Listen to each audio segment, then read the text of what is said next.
شنو كنديروا باش القطاع الفلاحي في جهه فاس ومكناس يبقى يلعب الدور الحيوي ديالو في الاقتصاد المحلي والوطني؟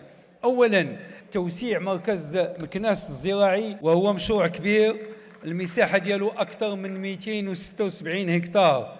ثانيا الماء، بلا ماء الفلاحه والامن الغذائي ديالنا تكون في خطر. ما بقيناش نقدروا نكتفيو غير باراده نقص المياه، كان خصنا نلقاو جذور حلول جذريه وطويله المدى لتامين الموارد المائيه في المستقبل.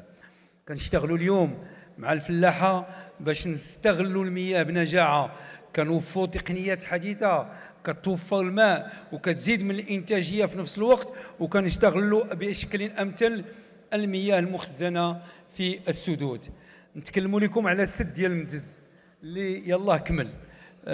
في الاول كانت واحد الشركه خدامه عليه، هذا المشروع كان عنده واحد التاخير اللي هو كبير ديال سنوات، ولكن هنا بلا ما ندخل في التفاصيل ديال هذا التاخير، جلاله الملك عطى التعليمات ديالو لتسريع هذا المشروع، لان المغاربه ما كانش يمكن لهم يتسناو اكثر.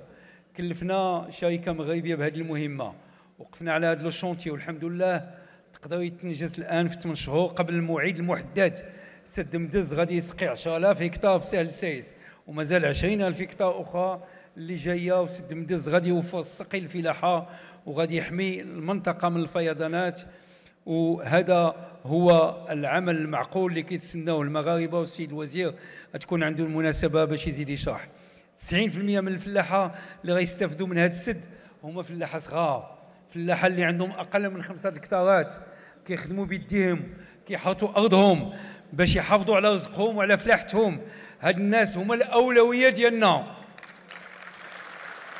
4500 مزرعه صغيره غادي تستافد بشكل مباشر من هذا السد، والبناء ديالو وفر 400,000 يوم عمل، يعني اجور، يعني يد عامله تكونات، يعني اقتصاد محلي محرك.